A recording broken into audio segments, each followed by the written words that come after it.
madaxweynaha jamhuuriyadda Soomaaliya Maxamed Cabdullaahi Farmaajo iyo wafdi uu hogaaminayo ayaa goor dhow u ambaxay dalka Burundi kadib martiqaad rasmi ah oo la sheegay inuu ka helay dhigiisa dalkaasi Burundi. madaxweyne Farmaajo iyo madaxweynaha dalka Burundi ayaa sida la sheegay ka wada hadli doona xoojinta iyo horumarinta xiriirka labada dawladood iyo sare u qaadida iskaashiga dhinacyada nabadgelyada. Burundi waxa ay ka mid tahay wadamada dadaalka ku bixiyay nabadeynta iyo xalinta Soomaaliya, waxaana ciidankoodu uu qayb ka yahay ciidamada nabad ilaalinta ee AMISOM.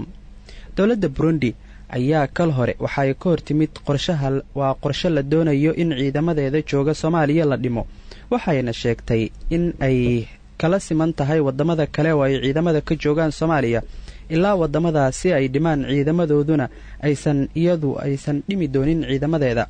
ilaa 1,000 askari oo ciidamada Burundi ee nabad ilaalinta AMISOM ka tirsan oo ku sugan gobolka Shabeellaha Dhexe ayaa la sheegay in dalkooda dib loogu celin doono, taas oo qayb ka ah qorshaha lagu dhimayo ciidamada midowga Afrika ee AMISOM.